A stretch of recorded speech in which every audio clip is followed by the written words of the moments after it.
You know, I generally debated making this video. I guess maybe because my page is meant to all be about fitness, and this doesn't seem to be on the exact same subject, but it's just another instance of something happening that didn't need to happen. And maybe the position in life, maybe decide I want to make a comment about it. I don't know. So if you're not into like longer format videos, I'm gonna put it on YouTube as well. Just click off. There's no harm here. Just it's not your thing. That's fine.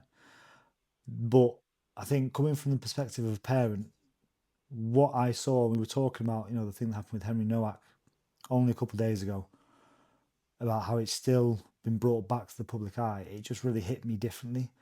Like it's just, I've seen enough heartbreak and devastation now that you want to sort of, you have an opinion. It's social media, so you just put it out there really for people to discuss, because someone's got to start the conversation in some format somewhere. I've had it with people in work, in the gym. So now it's striking a big enough chord now that everyday people from everyday life are taking note. And before you start saying, why don't you talk about this guy or that guy before, it only takes an ember to start a fire, correct? But it doesn't mean that every ember will start a fire. But it just takes the right one at the right time, poof. So here we are. I think when I saw what happened, simultaneously, two modes of thought came up. The first is just profound empathy for the family. Like it's horrendous. There's no other word of describing it. The lad should get everything that's coming to him and more so, just be made an example of, so that it doesn't happen again. If it means sacrificing one person's freedom to say that this is not how we react in society, so be it. But the family, as a parent, that grief is never going to leave you, ever. It doesn't matter what happens, how many charity fundraisers you do, how much support you get, you've still got to turn the lights off at night knowing you're one bed short. It's as simple as that. And despair at the state of the environment. It doesn't matter what government's been in power. This isn't like a 4-year thing, a Labour thing, Conservative thing, left and right thing. This is not even a racial issue before you try and jump on that bandwagon. It's a systemic failure by those in a position of authority to look after those most important. What do you mean by most important? I mean the people that are here to actually build the country. That's it, facts. Don't care what ethnicity or religion you come from, what train of thought you're on. If you're here to make this country better for the whole, that's what I'm talking about. And this failed those people massively again.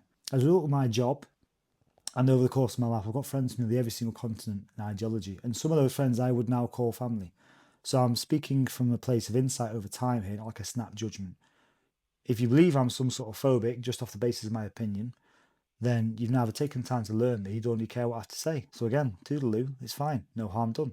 One lesson I did take from this, and I've tried to tell myself over the years, is act as if every moment is your last. Because it may be. Look after the moments you get every day, no matter what they are. There's something nice to be found in every moment you have, if you truly look for it. Enjoy the time with your family. Crazy's been said in 2026, but here we are. And I want to move away from the political side of this, because it sort of relates to what I try and teach people through the page, what I hope to teach people through the page. So here's a few points that I want to sort of rattle off and just sit with them. You don't have to comment, you don't have to even like it, just sit with them. The gym is not a place just for physical pursuits. This is both a shallow point to think about, and it will not hold up under scrutinisation. When stuff gets tough, if there's not a real defining reason why you're in there, you will fail. You will doubt yourself and you will give up.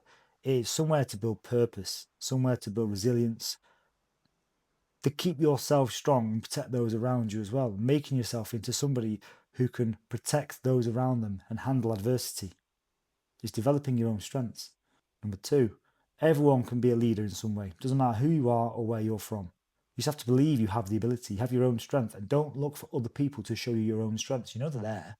Just look for them hard, properly. It's about becoming independent financially. Your career, how you think about your future, what your future self is going to need, and what your future family and those around you might need, so you can start making the cost today. Because the sooner you start to pay the debt, the easier it is to pay. Compare a 30-year mortgage to a 1-year mortgage. Big difference.